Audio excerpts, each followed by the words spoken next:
Hello and welcome to Open the Gates to More Listings meets The Complete Agent with me, Simon Gates, James Kendall from James Kendall & Co, Dave Walton from Burton James and Ian Story from Stories. And in this episode, we're going to be talking about how to get property sold. And I couldn't think of three better agents to talk through it as they are selling about 80% of what they list.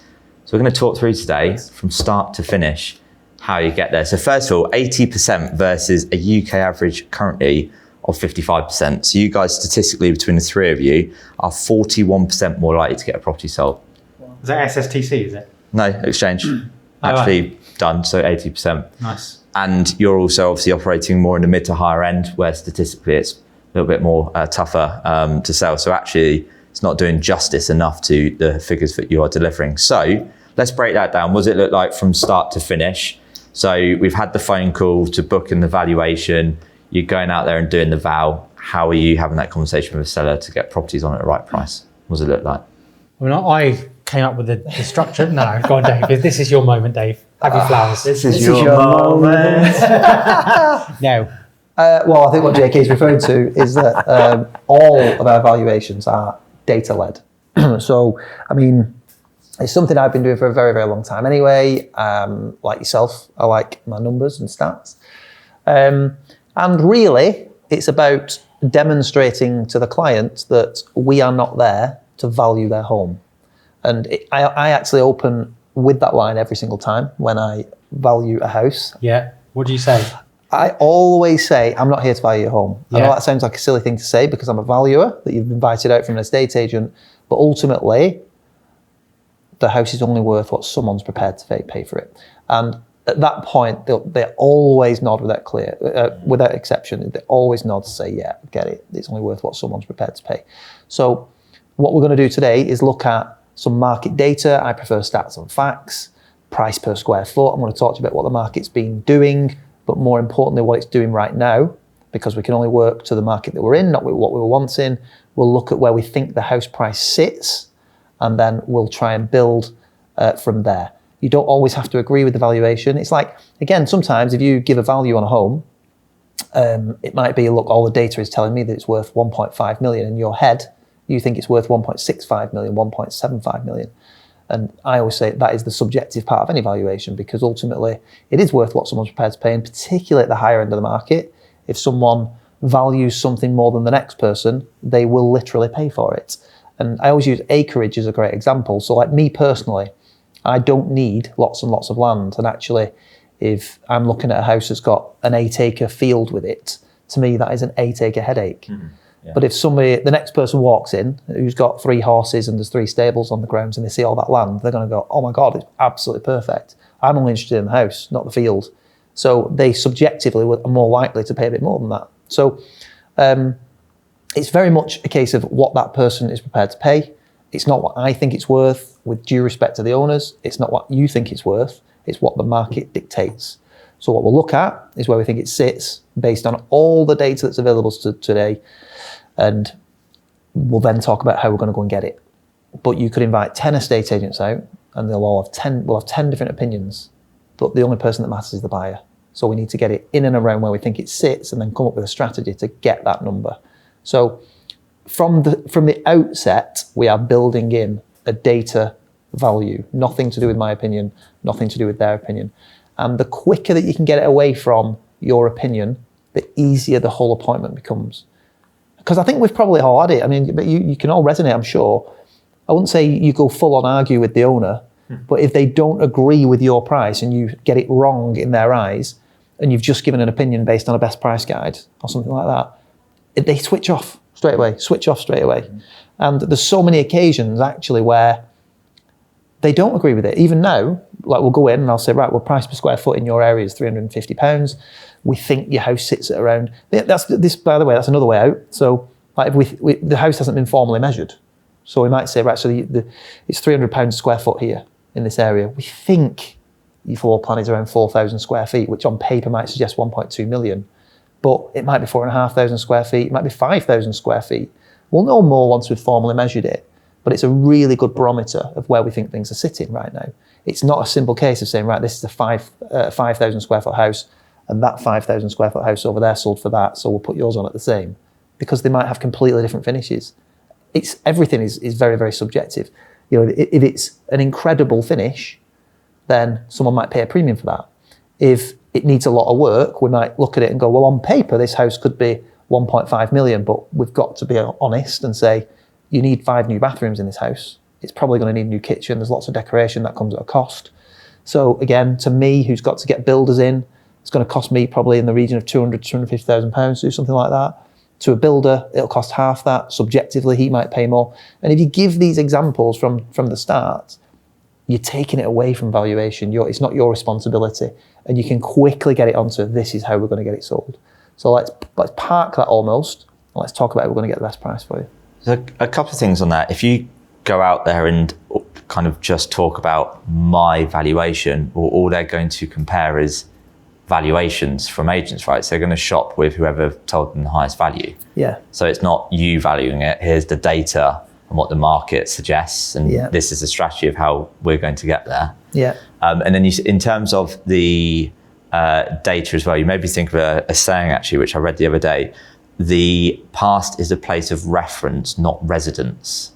So just because a house 6 months ago got that price, that's a reference. It doesn't mean that you're definitely going to get that, because like you said, the market will fluctuate. The other thing as well is, like I say, you can look at historical data. I mean, we've touched on this in another podcast, but if we're looking at land registry data, it's usually out of date. So you're 3 months out of date at least, and then that might be reflective of offers that were made 6 to 9 months previous. So what a lot of mistake right now, so what is it? It's March 2026. So it's just gone and dated the podcast. Merry Christmas, guys. Oh, sorry. No, Jay. So it's March 2026, and what we're looking at now are, in a lot of areas, certainly where I am anyway, it might differ around the country, but where I am, if you look at the average price of a home now, in most of the areas I cover, it's like a bit of a roller coaster on a graph. But if you trace it all the way back to peak COVID, it's very similar. They're not too dissimilar. It's gone up and come back, hasn't it, generally? Some of them have gone up and come back. Yeah. It's very similar. The difference now is the cost of acquisition's changed. So if we look at 2021 market, you had 0.1% base rates of interest, there was no stamp duty to pay, there were loads of buyers and not enough houses to satisfy demand. And what you've got to try and get across, because most weak agents will just go in and go, well, it looks the same as it was then, let's put it on like that. Yeah. But what they're not considering is that people could borrow lots and lots of money and pay fuck all for it. That's a technical term as well. Yes. Clip that. And if you fast forward 5 years, well, the cost of acquisition changed massively, because we've now got still very, very low interest rates, historically speaking, at 3.75% base rate. But stamp duty's back. There are fewer buyers in the market, and the stock levels are at an 11-year high. So everything is the complete opposite. So whilst your house on paper looks the same, the cost of actually buying it has changed. So we're now in a different market altogether. And again, certainly where I am at the moment, what a lot of homeowners don't know and doesn't get demonstrated to them is that the market's dropping a little bit. And as long as, if that keeps going, and we don't know until you've sort of tested the water with the property anyway, you could lose equity by just waiting and sitting at a stupid price that was never achievable. So don't listen to the person that comes in and says 1.5 million when actually it's probably 1.25 on paper and there's no substance to it. It's all about, really, the data. It's as simple as that. And that data, so for any agents listening or watching this right now, when you talk about pounds per square foot, or you talk about that roller coaster graph, where do you guys go to get that data? So we use Dataloft. Dataloft's been great. And there's lots of stuff on there. There's quite a lot of distractions on it as well. No disrespect to the Dataloft guys, you are great. But there's lots of stuff on it, lots and lots of stuff that you can use that's really, really useful. But the main stuff is the actual average sales prices, the price per square foot, volume of transactions. That's what you're looking at. And then you're also looking at actual data, addresses of how homes that have sold in maybe the last 12 months, that kind of thing. But my valuations, I will go all the way back to 2020, even now. Yeah. Because that was a major period in time that people still think exists. They still think that prices are there. There's a recency bias to it. Yeah. You know, and you've got to demonstrate that that isn't perhaps the case anymore. The market's better than it was now. Like we know now, for the first 3 months, it's been a great start because we had the budget at the end of 2025. You know, how are you articulating that, by the way? There's a whole host of things. You know, end of 2025, we had a stagnated market because there was so much unknown build up to the budget, and there was rumoured interest rate drops. the budget came and went without any real impact on the market at all. We then had the interest rate drop, and everybody could see where it was going in January. It was always going to be a fast start, and that's what played out. We've now got other economical factors that probably will have a big part to play this year. So people will be revising the forecasts, and it comes back to when we're talking about direct mail. You've got to keep educating your client. But it starts in the living room by getting away from the fact that you are not there to value that person's asset. You're there to advise them.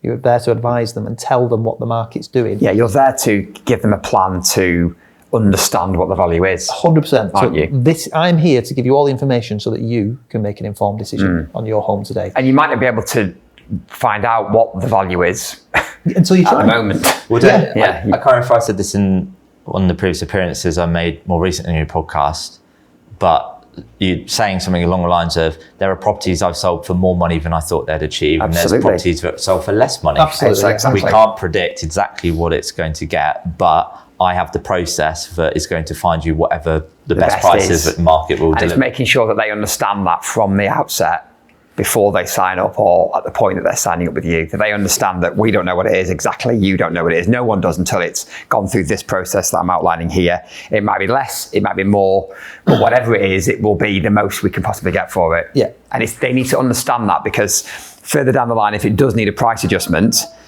and it was delivered wrong at the start, then they're going to pin everything on that. But you said it was worth this. Yeah. And that's exactly what you do. Again, back to what Dave said on your point in, you said, but the way you guys do things, it was never you said, because you said, well, the evidence points towards. Yes, exactly. And then we said it before, we control three things: the quality of the marketing, the exposure it receives, and then the communication. So that's all we can do. Now, And it's important that you say that to your client regularly throughout the marketing process. 100%. That you drill that into them. We all want a 3 great Ps, market. 4 Ps, all that kind of stuff. Yeah. Gets drilled into them all the time, all the way through until it sells. I always say to people as well, especially when I'm valuing in the town where I live or somewhere very local, I'll say, I want a really healthy market. I live in the same postcode as you, but I can only tell you what's happening so that you can make this informed decision. Yeah. There's no point in me coming in and telling you what you want to hear, because it's not the truth. Yeah. So, and what you'll that's tend why to 48% more agents than us reduce properties. What you'll tend to find is as well, people tell them what they think they want to hear when actually they just want to hear the truth. Yeah. Again, a very simple line. I keep banging on about it. Dave, you're the seller, I'm the agent. Dave, what would you rather I do today? Tell you what you want to hear, which will help me win your business, and I'll walk away happy, or tell you what you need to hear will actually get you moved. Yeah, exactly. You're going to I'd rather hurt you with the truth than comfort you with a lie. I said that. Tom Panos said Times. Big Tom again. James Panos. But yeah, that's the beauty of setting it up that way, is that you can quickly get onto the quality of the marketing and the benefits of your marketing and all about your pitch. So let's segue into that then. So you talked about kind of data-led valuation, how important that is as to why you actually get the property sold. Now, so many agents out there just will turn up with a phone, take pictures. I can't help but think they're saying speed to market doesn't equal speed to sale, right? Yeah. If I said to you today, guys, love what you said, I want to get it on the market, there's other agents who will have it on by the end of today, but you're going to go, whoa, slow down, Simon. Yeah. Like, we're going to do this, this, and this. So, right, data-led valuation, I now want to use you. What does that look like for you guys? Well, what's the definition of having it on the market? That's another question. Yeah, great point. Is that, the definition of having it on the market for a lot of agents means it's on Rightmove by the end of the day. Whereas the process that, certainly the three of us follow is that, as soon as the contract's signed, it's on the market. And that might look like privately available. It might look like pre-market. It's those, we're actively trying to get a result before we've even put it online and exposed it, if that makes sense. I think of that LinkedIn post you did of, was it I don't know if it was a brand new build or a conversion, you'd use a bit of AI to give it a sneak peek kind of look. Yeah. And twilight and stuff. Yeah. So again, you're whetting people's appetite. That was on with another agent for ages and had absolutely nothing. And their complaint was, the agent was like, it's the market stuff, but also, it's not finished and, people can't see what it looked like. Mate, we're in 2026 now. Use AI. It's not that difficult. Literally all you have to do, even if you are not an AI expert, is take what you have got, tell it what you want it to look like, and then, as long as it largely resembles what's there, your quid's in. And you can then send that out to people and give them the vision, because people can't see that. I do get the I do get the feedback, but be better. I get it. If it were 20 years ago, then there isn't really an argument for that. It is what it is.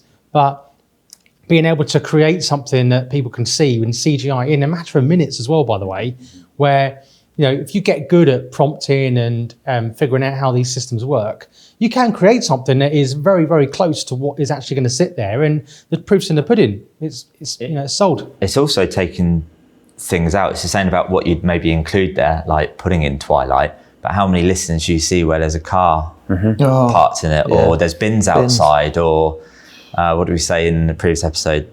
Frost on the ground. And just being lazy about changing. And it is being lazy there. And again, going back to, I think, the previous episode of the marketing's going to be so good, the owner will go, well, it has to be the price. Yeah. But so many agents are lazily going, price is the issue, price is the issue. Yeah. Well, why is it you guys are selling properties that failed to sell with other agents at more money? Yeah. Just on that pricing as well, where the pre-launch and pre-market strategies come in really well, is it allows you to test that price. 100%. As well. Yeah, it does. Yeah. And I'm not going to try and steal this, and I steal a lot of other phrases, but Do you? like Dave has a phrase that I use a lot and coin it as my own. You might be surprised to hear. But when you're pitching that to the sellers once the contract's signed, about getting viewings before it goes onto the market, tell them the story of previous successes you've had where it has to be a show-stopping offer to get it to market. And we've had before where people have offered $250,000, $500,000, maybe not always to that extreme, 100 grand more than the price it's up to lock out and secure their forever house. Yeah. But also on the flip side of that, it also allows you to test the price. So if you can bring 3, 4, 5 buyers round off market that are in the market with the pound notes in their pocket to buy that sort of house, and the feedback you get from those 5 buyers is that it's not big enough, or the price is too high, or whatever it may be, basically the price is too high, you can feed that back to your client, and before it hits the internet, you can have a conversation about maybe if the price needs to be adjusted. Have you heard a guy called Steve Beercock talk about the shower test? He's an estate agent up in the Hull area. Have you heard this? When you get in the shower, do you just jump straight into it, or do you put your hand in and just check it's right temperature? It's like, why do people go put the house on the market, jumping straight into a shower? Yeah. Put your hand under, make sure it's the right temperature. Oh, it's a bit cold. Okay, we're going to put it on at a lower price. God, it's boiling hot here. Got loads of interest. Yeah. Maybe we can go to right move at a higher price. Yeah, 100%. I mean, the thing is as well, obviously the marketing's got to be right. So imagine that you have that great date. Again, it comes back to how you look and how you present. But if you have that amazing conversation about data, take all the conversation away from you valuing the home, and the market dictation is what will ultimately get you to the right kind of number. And then you've got crap marketing. They'll always come back to that then and say, well, your marketing's not very good. So you've got to make sure that the marketing's absolutely amazing and spot on. But then, you touched on it before, rush it to right move. It's one of the worst strategies you can take, because you could waste that first. You always bang on about, what is it, first 2 to 4 weeks of right move is the most important. Yeah. Why waste that? Yeah. So now that we've got things like social media and agent collaboration, and you've got your buyer email database, all that sort of stuff. There's even other portals that you can soft launch onto if you have them, that sort of stuff. There's so much more you can be doing to get a decent gauge of where the price sits. And we had one recently. I told the mastermind the other day, I think we've got a house that's that wants to come on at 750,000. We've done a good pre-launch campaign on it, and we're now ready to go live. And what we do, we have an internal process where whenever we get an inquiry on the house, whatever it is, so you know what it's like, you'll put a house on social media and somebody will just message you and say, hi mate, how much is that one? And they've probably got no intention of buying it, but they'll still make an inquiry. So we'll say, hi, or they'll ask for more details. So you get 6 beds, 4 bathrooms, about 2,500 square feet. It's going to be hitting the market at 750. Is it one of interest? And they might not answer, or they'll respond and go, oh, it's a bit over budget. And you'll say, right, okay, what did you think it was worth? And they might say, oh, like 650 to 700. We record that on the client's file every single time, doesn't matter. So when that 2-week period is up, which is usually about our pre-launch window, we then go back to the client. Sometimes, and on this particular occasion it's true, we said, Howard. I'm trying to remember his name then. Not John. It's not John. It's Howard. So Howard, we were going to hit the market at 750. We can still do that, but I just need you to know we've had 14 inquiries in the last 2 weeks. Not one person has hit the 750 valuation. Obviously, there's always going to be messes and people who are not serious, etc. And we've not gone to Rightmove yet, but I don't want to waste this opportunity. There's a better price point here, and I think we should probably try and launch it at offers over 7 instead of 750. So when it does hit the market at 700, we know that we've already got rid of that first couple of weeks where we're perhaps wasting it. So the pre-launch strategy is also incredibly important in basically raising awareness about price. Obviously getting the house out there and getting more eyeballs on it, of course, and we can talk through pre-launch strategy, but look, 99 times out of 100, it's price, isn't it? We know it's price. If you're doing all the right thing with marketing and exposure, it's going to come down to price. And by doing it this way, in a strategic way, with data, pre-launch strategies, quality of marketing, regular communication, your vendor will buy into that. They know they're with the right person. They know that you're not just trying to bullshit them to sell the house quickly for whatever reason. You're trying everything that you possibly can. And it's the market dictation. It's not your opinion, and you've not got it wrong. Yeah, love that. I think in terms of testing the market fully before you have that like digital stamp on Rightmove of this is the date it listed, just looking back at the figures again, when you do change the price, which is 24% of the time, UK average is just over 43%.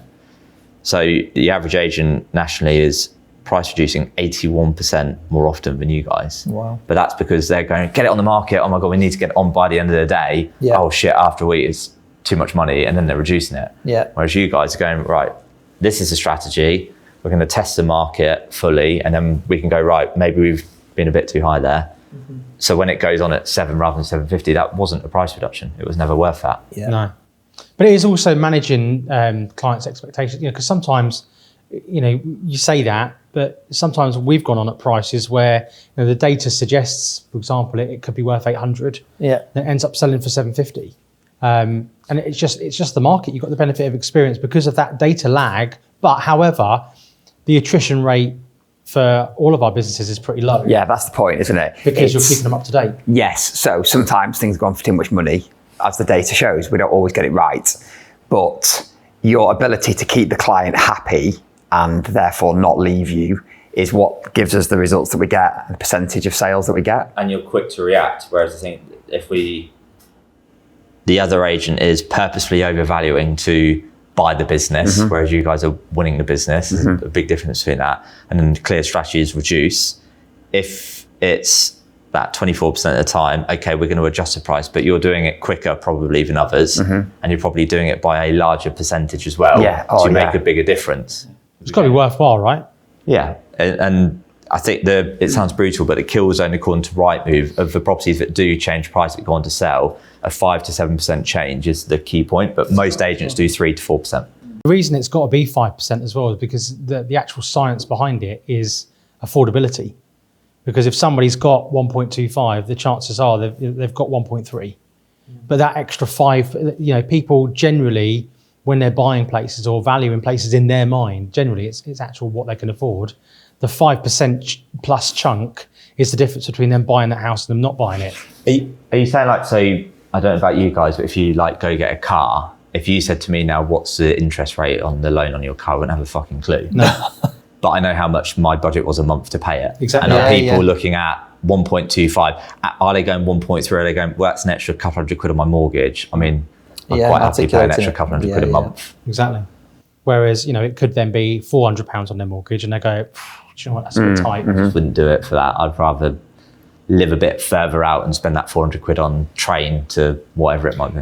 Yeah. Plus, it's a small price reduction. The price is still far too close to what it was anyway. So it's kind of the same sort of price. Yeah. So you need to make something significant. I always say to people, if we're going to make a price change, we're going to make one only ever.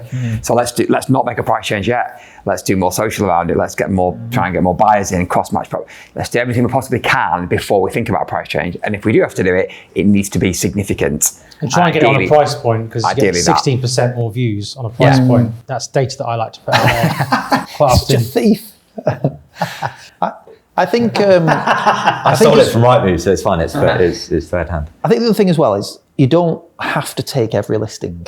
You know, people think that just because you've been invited out to value a house that you've got to. Yeah. But not public service. Yeah, exactly. So it also comes with assessing motivation. You know, we've all got overpriced stock on our books. You know, I've taken overpriced stock knowing it's overpriced and it's not going to sell. But the homeowner needs to go through that process.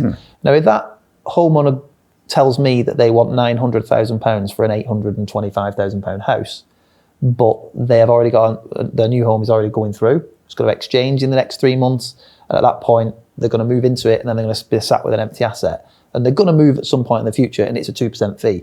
I'm not walking away from that. I'm willing to accept that this house is going to reduce. So again, it's about how do we manage that situation. That is your price. I've demonstrated today that the market dictates 800 to 850. Could it sell for 900 if we get the right person through the door? Yeah, of course it could, because we're at a level where there's high liquidity, high deposits, you get people who are in good jobs buying these things. Yeah, of course there is, John. But the market dictation is 800 to 850. So if we get to that 3-month stage when your new home's exchanged, then I think we need to be having a serious conversation about reducing. But what I can guarantee you today is that your marketing is going to be exceptional. It's going to be like everything I've shown you today. Your house is going to look amazing. It's going to be on Rightmove. It's going to be exposed across social media. We collaborate with agents across the country. We've got a buyer network that we're going to match it to. We're going to communicate every week, and I'll keep you up to date with the market. If it is not selling, it's not the marketing, it's the market dictation. So we need to just have that conversation. So again, you're just setting the scene and setting the tone. And another conversation I like to have with homeowners is, you know, what do we need? What sells a house? Traffic. So how do we get people through the door? Let's take everything away. What do we need? We need people through the door. So how are we going to achieve that? Well, I've shown you all the amazing marketing that's going to make your house look good. But where do people shop for houses? You know, 25 years ago, you'd get dressed up and you'd go into Bolton Town Centre. Put your Lyle Scott on. Yeah, you put your Lyle Scott on. And Other brands are available. You'd go into town and you'd go and shop in every estate agent's window, and you might wait quite a while. If you've got a house on the market, you might wait because it might be the next weekend that somebody sees your house in the window, or it might be the weekend after, or whatever. They'd wait for the newspaper to come out once a week. Again, giving that analogy is great, because then you say, but it's all changed now. It's changed. So if someone's proactively looking for a house, where do they start? Well, they start on Rightmove. So we need to play to Rightmove's strengths. So you're telling me that the other agents told you it's worth £950,000 and we should market at that. Well, there's no filter for that at 900 and 950. So actually the best filter is £900,000 offers in excess of. So I don't disagree, maybe, but you'll get everybody looking up to 900 and from 900, John, but won't they offer me less? Yes, they will, John. They will offer you less. They might. They will probably offer you less. That's okay. It's just how it's managed. I always try to educate people to try and make them see that by going up the price point is the right thing to do, because it might be worth less than the price point. Yeah. So if a house is going on at 925, for example, you're not seen by anyone searching up to 900. The house might be worth less than 900. You're right. Your ideal buyer might never ever see the property at all because it's on at 925. So by going on offers of 900, Mr. Smith, you're going to be seen by everyone that needs to see it. And that might be your right buyer at 890, 880, 870. And if the house is worth over 9, if it's worth up to 950, then you'll look cheap and you'll get loads of competition, and that'll drive a higher price. There's a flip side to it. What if somebody's got a maximum budget of 9 and it's on at 950, and or maybe even a maximum budget of 870 or whatever, their AIP, and they're only looking up to 9 and it's on at 950. But then they see it at 900, fall in love with it, and they go and speak to mum and dad. I was literally just thinking that. Yeah. How many times over the years have we heard someone say, I found a bit of money down the back of the sofa? Yeah, absolutely. Because they've walked through the door, the kids have chosen their bedrooms, they're like, shit, the grandparents are down the road, babysitter's on tap, it's close to my work. Actually, I'll sacrifice an extra few quid a month from the mortgage. Absolutely. And again, articulating what that might look like on a mortgage. Are you really going to leave your dream home, lose your dream home for an extra £200 a month? Is that what you're saying to me? You know, that kind of thing. Again, getting into the emotional connection to the home. But again, another one I like to talk to people about is, you know, let's just say the house is worth $1 million. We think it's worth in and around $1 million. And, you know, if you say to the homeowner, what would happen if I listed this house tomorrow at £800,000? And they'll always obviously say, well, I have lots of people wanting it, won't I? So what would happen if I put it on at £1.2 million?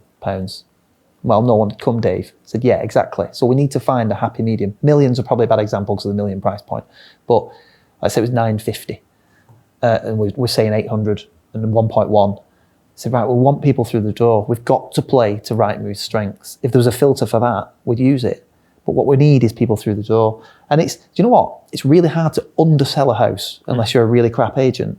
And that's what you've got to demonstrate. If somebody weak, an order taker, is handling your sale, your biggest tax-free asset, then yeah, it's probably not the best strategy to do this. But I've been doing this for 20 years. I've demonstrated here, and here how it works brilliantly well. You don't have to accept whatever someone offers you. You can turn it down. What are we waiting for here? Do we want to sell it or do we want to list it?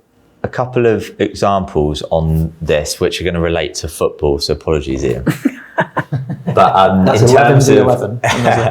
if I think I would have shared it with you before, but at a charity lunch last season when Liverpool won the league and we're still all right, and they said everyone stand up, and then they got the signed Virgil van Dijk shirt, which is on my wall in my office, and they said stay standing if you pay £100 for it, stay standing 200, 300. So they started here, just kept going up and up and up, and as it got more expensive, some people sat down. But at the start, you're like, there's a lot of people in here wanting this shirt. Now, if they'd started by going, right, who will pay £1,000 for this shirt? Everyone would go, fucking, I'm not doing that. But it started at stay standard at 100 quid. Now, what they've done before at these types of things is I've been in a room where they're bidding and it will get to 500 and the MC, if that's what they're called, would say, look, there's a reserve on this, and if it's not matched, we're not selling it today. And there's a guy at the side of the stage and he's going, can we sell it for 500? And he's going like that. No, sorry, I haven't met the reserve. And it literally goes off the stage and they put it in the back of the van. So to that point of a house, if you don't achieve the price you want to, we just say, no, you're in control, not the buyer. Yeah, 100%. 100%. And it's so important. It's selling houses about getting the seller to buy into the strategy. Yeah. Because another thing I always say, and I say it to sellers, said, with all due respect, John, you don't know what you'll take until it's real. I do too, yeah. And we're all the same. I like your line of, let's say they want to take 850 and it's on at 9. Yeah. And you talk through how you arrive at that, where it's like, would you take this? Would you take this? Would you take this? Yeah. So basically, I would say, so you're on at 900, so you want, no, hang on, what was it? Let's say it's on at 900, but they've said 850. Right, okay, yeah. So I would say, okay, well, you're saying that if I had a cash buyer tomorrow at 790,000, are you taking it? No. Are you taking 800? No. Are you taking 810? No. Are you taking 820? I might at a push. What the fuck are we doing on at 900? Yeah, right. So why are we wasting time? What about offers over 800? Because I've got a better chance of getting you to 825 from offers over 8 than I do from 900. And actually from offers over 8, I've got a great chance of getting you up to 850 if we can create competition amongst buyers. So yeah, it's just basically giving them that psychology and getting into their psychology rather and thinking about it and getting them to think differently, asking better questions. Because when it's real, they'll just have a completely different mindset. Do you think we should go down just talk about the agent collaboration bit as well? Because that's much more relevant at the upper end of the market. And when we talked in a previous podcast about fees, and they're quite often, well, not quite often, like I would say sometimes maybe 1 or 2 out of 10 transactions, you can get a buyer introduced by another agent and you're going to have to give away part of your fee. And the way I demonstrate it to my clients is that, whilst we're quoting 2% and it'd be nice to have the whole fee, the reason we do that is because we can, again, you talked earlier about marketing spend and marketing budget.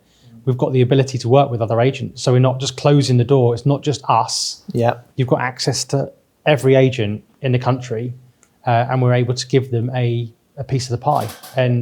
But you still have my negotiating power, my marketing, etc. And that's what you've employed me to do. But also it allows me to open and also to kind of articulate what that looks like. Now we're part of various different sort of informal off-market groups that are run, and you can put it out there into the universe that if you're charging, let's say 2%, you can offer a 50-50 split with somebody off-market possibly.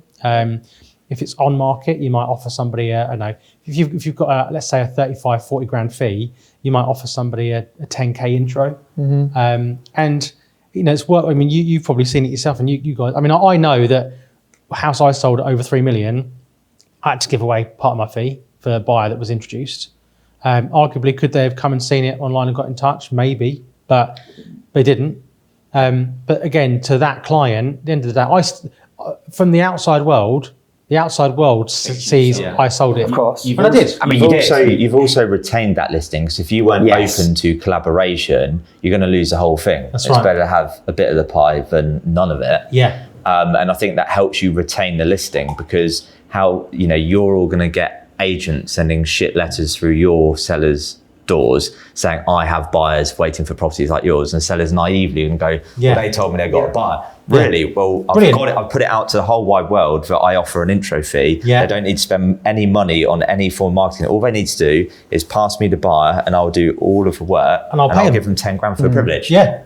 So if they want to have a chat with me, and then funnily enough, they don't, do they? It's funny, so sending those letters are not the collaborative ones. They're not. If you phoned them and said, hey, I've got a buyer for one of your listings, they're going to be charging 1% at best, so they don't have a high enough fee to be able to give any of that away. No, exactly that. And the client's investing in your skill. It's not just about investing in what you can put on Rightmove.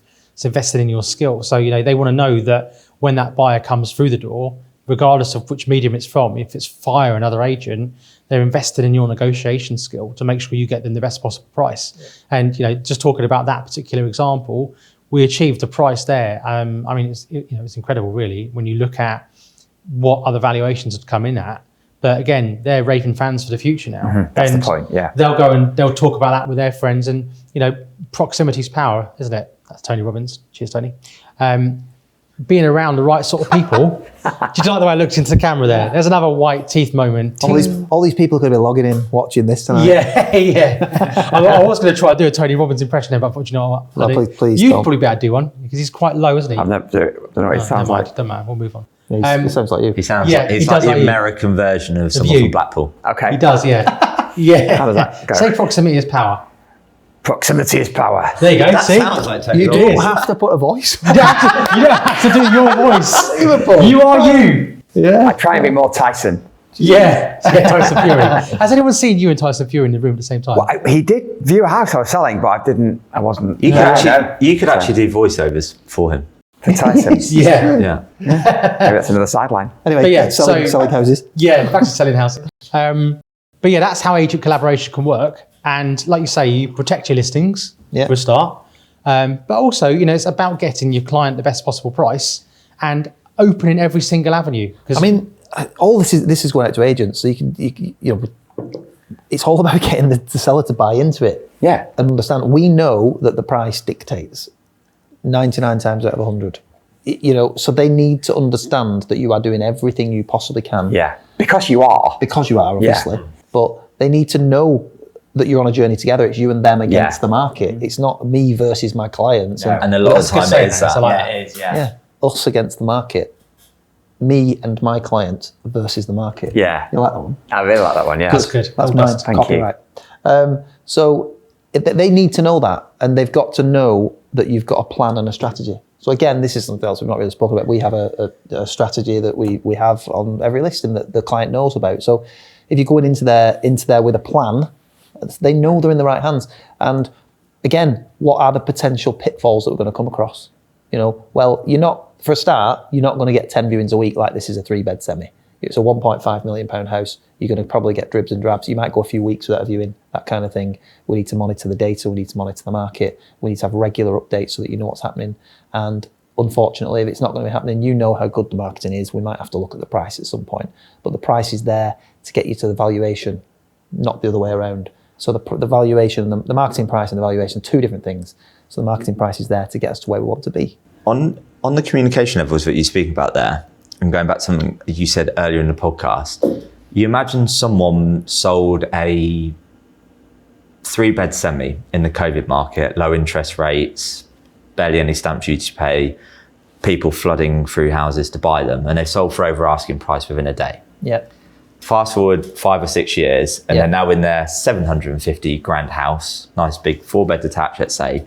And after a week, they're like, I sold in a week for over asking price with 10 different bids. Yeah. But why is it not happening now? But if you're explaining to them, by the way, I know that your last move was in a crazy market, just to let you know this time round, just to manage expectations, you're in a higher price point, which is more difficult to sell. We're in a higher interest rate environment, more stocks, more competition, and less buyers about. So just want to manage your expectations from the start. How many agents in there are over promising and under delivering? Well, here's the other one, right? So there's a house that I've been out to value and didn't win. It's been on the market for... Was it Ethel's house? I still go back to that. Ethel. Yeah. So I would have been at the time the third agent on the house. They've already had 2 on it. I would have been the third. So I've given them my advice, and my advice was that the house is worth less than what they paid for it. And they didn't like hearing that, because ultimately they paid a lot of money for it. And it was a separation. So obviously they both want to come out with a certain amount of money, but it just is where it is. They're still on the market after, I think, 2.5, 3 years. It's had a bit of stint renting, and they're on about the 5th agent, and they've never really called me since. So what we did is looked at what they paid for it in 2021, and they'd significantly overpaid for that property, like probably 5 to 10%. So the 900 that they'd paid should have been more like 810, 820. So what I said to them is that I need to take you back in time a little bit here and show you what the market was doing in 2021. Now, at the time, the market was at a certain level, and they paid, like I said, 10% above that level, the average house price level at that point. We looked at price per square foot at the point, and that's where Dayloft is great, by the way, again, because you can go back.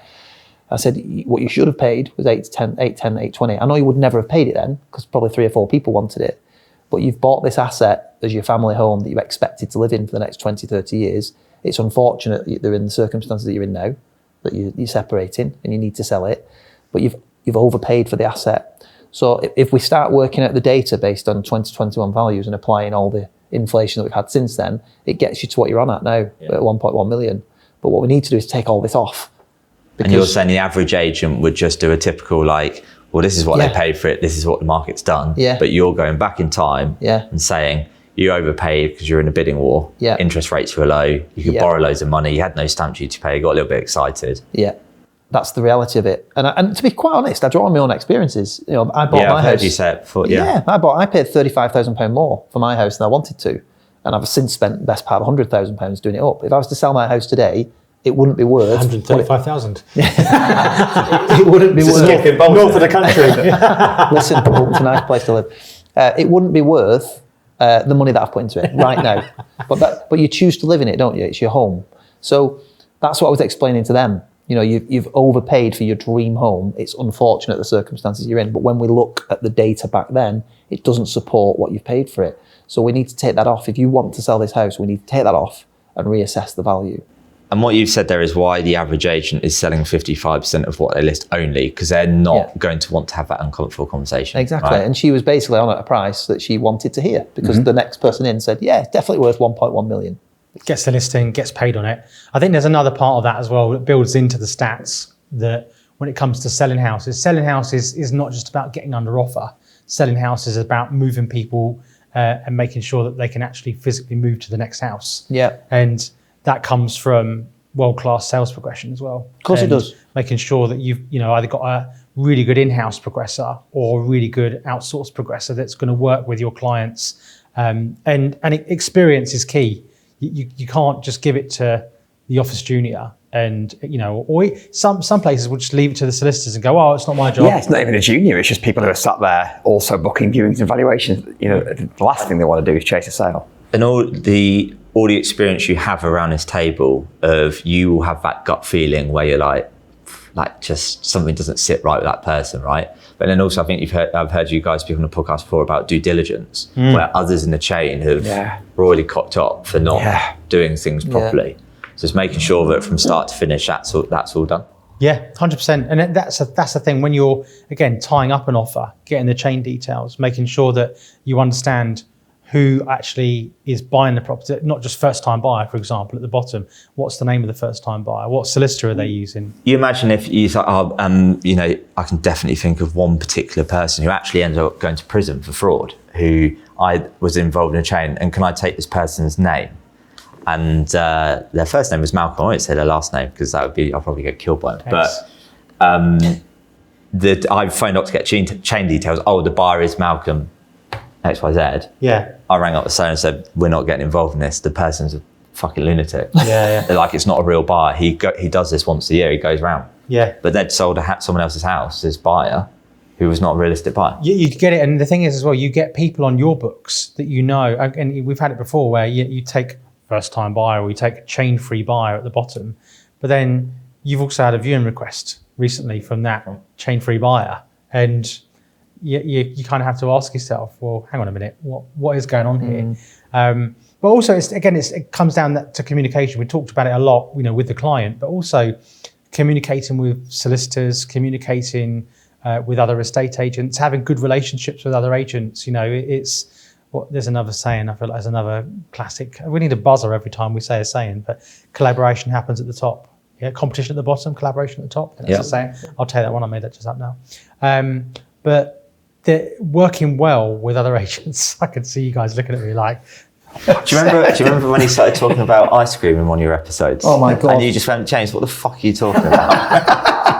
Yeah, but it didn't make any sense. Me and Ian were just looking at each other like, because you were both vanilla ice creams. what are you talking about? Well, you're wearing the same thing. Exactly. I think in terms of the collaboration thing as well, and giving good advice, particularly from a sales progression point of view, if you have a seller who says, oh yeah, I'm going with this solicitor, and they're dog shit, and having the bollocks to say, just let you know they're a really shit solicitor, I can't recommend enough you do not go with them, because it will take ages. In a professional manner, of course. I just like the way I said it. Is that not how you... There's a reason he's not a estate agent anymore.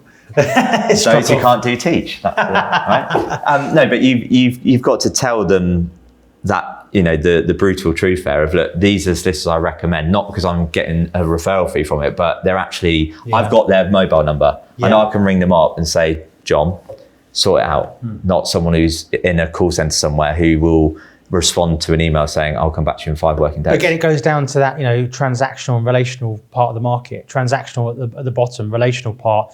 For a relational transaction, you need relational transactions with everyone throughout that process. So even a solicitor, having a relationship with the solicitor and making sure, like you said, you can ring them up, you can WhatsApp them, you email them. They've got you back. So if something does happen or something turns up on a survey or on the title, you can ring them up and go, what on earth is a section 42B or whatever, and be able to articulate that to the client, come up with a solution and collaboratively work together to make sure it moves forward. Yeah. We've had things recently where a random footpath appears on the title of a house. And I won't go too deep down in the rabbit hole because it's a bit of a long, boring story. But the reality is, if that had been a tick box conveyancer dealing with that, it would have been reported to the lender in such a way that the computer says no, and that 750 grand deal at 2% would have gone, and it's not just about me, it's about my client for a start, and them losing the value of their home. The buyer losing their chain, the kids losing their dream home. But because we were able to work with a highly skilled solicitor on both sides, that were both pragmatic in their approach as well, that we could have a conversation about what that looks like and move forward with it. And we had one recently, it was £1.85 million sale, and it had 2 driveways. It had one that he created when he developed the house, the main one, and one at the back for the horse box entry or whatever it was. And there was a piece of land you had to cross over that he used to own when he developed the whole site, but he'd recently, the piece of land belonged to the house behind, but this house we were selling had access over it. And the solicitor acting for the buyer, who was the worst, one of the worst we've ever dealt with. Do you want to shout them out? Hadn't checked, didn't know there was a second drive. She thought that was the only drive into the property. And we didn't realise this until probably 8 weeks into the sale that she hadn't realised that was a fucking second driveway, even though you could see on the photographs on the listing. And she was absolutely shocking. So having someone that is good at progressing a sale and that can speak to you the right way, and we really steered the buyer away from her solicitor's advice because she was fucking wrong, with what she was saying. So having someone that can do that, we saved this £1.85 million sale for the buyer, for the seller, that a lesser agent that didn't have the time to progress properly would have lost. So it's massively valuable. And that's the proofs in And the that's stats. where it comes and to that. Again, that's where you articulate those stories in the living room It is, yeah. to the clients that, this is what you're paying for. It's not just about getting you on Rightmove. It's not just about nice photos. It's not just about the video and the quality of the marketing. No. You're buying my experience and expertise. Yeah, it's the benefits, isn't it? Explaining Everything the benefits. getting you through from Yeah. start to finish. Now, do you want that 80 to 90% chance of moving, or do you just want to leave it to chance? It's up to you. Yeah. The other thing as well to demonstrate to your owners is the cost of change. Because how many people think that this is what they want to achieve on their house, and actually what they need to look at is the overall package. Destination valuing. Like you said earlier, of that couple divorcing, and it's like, well, I want this price because this is what I need out of the house. Well, just because it's what you want. Yeah, How many times? People on Rightmove don't go, oh my God, they need £1 million, I'll pay that. Yeah. Yeah, but it's like so many times you'll get somebody that is buying a more expensive home and selling their own home, and the cost difference is quite significant. But ultimately, we've got one at the moment where the house is 850,000, and the guy's so caught up on his own value, and we're looking at a potential part exchange. I was trying to say to him, well, you could the other guy could sell his house for free as long as he can get this one for 350. It doesn't matter. It's just about what does the overall package look like. So again, getting homeowners to look at the bigger picture sometimes enables you to get them to move on to the next chapter. In terms of that changeover cost, my grandmother sold her house, moved a few years ago, and moved in with my parents. Now, let's say someone was offering less money and her going, well, that's not the price I'm asking. It's like, okay, it's not quite the price you wanted, but the quicker you move in with your daughter and son-in-law, you're no longer paying for that cleaner, for that gardener. How much is that costing you for them to come in every week because you're 90-something years of age? The money you're going to save there, like you're going to make the money back in the move. So it's explaining that. We always say to sellers, I think it's a Josh Fegan quote, to don't lose it, use it with an offer. So we had one recently where we sold the lady's house for 1.5. She's buying one. She wanted to buy one through another agent. I negged the offer for her. It's on at 850. I rang the agent and said, what would you take? They said, start with an 8. Unbelievable the conversation I had with that agent. So I'll start with an 8. Say that in your voice. Can you do your voice? So I said, confused about what voice I'm doing now. So Just do Which your podcast. voice in my head? In London. start with an 8. So I'll start with an 8, start with 800. Anyway, long story short, she would have paid 850 for that house. It was on 850. I got it for 810 just by asking 2 questions of the agent. Yeah. And the seller has moved on with more money in her pocket than she thought she was going to have at the start. And at the start, she wanted more than 1.5. It's definitely worth 1. And how Show many the moon agents now. will be, and this is like very like American, but they're a sales prevention officer, Yeah. where at that point, Yeah. if they're in your shoes, they'd go, oh, they'd never take that, Yeah. but you've been, and this is really cringe, I'm saying it, a sales enhancement officer, use it, not lose it. Okay, Yeah. how can we work with that to get to the end goal? Yeah. There's just another thing as well on tying up offers. If you get an offer and it's not quite what they want, you're 10 grand apart. Would you stick 870 grand on roulette to try and win another 10? Oh my good God. He's stolen so many today. I mean, you've butchered that massively. He but did, yeah, he it did. is, but that premise is is the same. that is a very Well. good. That is a very good line from Tom. What is the actual line? Thanks, The Tom. line is, so let's say it's on at 900 and you've got 890. Ian, would you go play roulette now and put 890 on the table to win 10 grand? No, Yeah. of course you fucking wouldn't. Yeah. So what are we playing at here? Yeah. Again, that's how I talk, which is why I'm not an agent anymore. James Powell's. Right, so we've talked through when you're on the actual valuation, how to use data to get the price right at the start. Then we talked about not rushing it to market. We've talked about what good marketing looks like. We've talked about the viewing experience. We've then talked about how to actually negotiate deals, not get in the way of it, and actually get it through to the finish line. And I think that is why, as a 3 at the Complete Agent, selling 80% of what you list, 15 days faster, and getting your clients 2.22% more in their back pocket. Is there anything else we need to cover off on that, boys, or is that a good question? Maybe only one thing I can think of would be about being able to negotiate a buyer up, to the right level. Because I think a lot of agents aren't particularly good at negotiating their order taking. Yeah, actually, So on that, how many? So you phone up and offer on a house now. It's on at £1 million. Highest I would like to offer 900. Okay, Ian. Right. So if or when that gets rejected, what's the next offer going to be? Yeah. But how many agents are going, oh my God, Ian, oh my God, like amazing, right, I can't wait to speak to the seller. yeah, exactly, yeah. Like already And like they've set gone. the expectations, okay, and what's the next move going to be? So we 9 times out of 10, they're going to reveal, aren't they? Of course, yeah. So we explain to sellers, that's in our marketing plan, and we explain that our first rule of negotiation is that, that we always reject the first offer. And you do get a few smirks sometimes. The right sort of client likes to hear that you're that kind of negotiator. So I think being firm with a buyer is also really, really key. And being confident and firm with them and pushing them as high as you possibly can. If they really, really love the house, they're not going to walk away. They're going to say, no, I'm not going any higher, but they're not going to walk away. You're protecting their equity. You're protecting their equity, yeah. So I think being firm with the buyer is very, very important.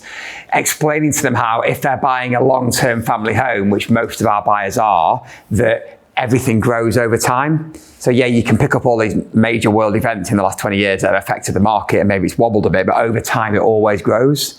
And would you really risk losing your dream 25-year home for 30 grand when over time we know it's going to grow way more than that? So it's just not as an if you're buying an investment flat, in a block, different. You want to get it for as little as possible to make sure you maximise the yield. But watching your kids grow up in this home for the next 25 years, choosing their bedrooms, like having a wedding in the garden, in the marquee. Are you going to be worrying about the extra 15, 20, 30 grand that you paid 20 in 20 years years' time when you then come to be the next people to sell this house? Yeah, no, you're not.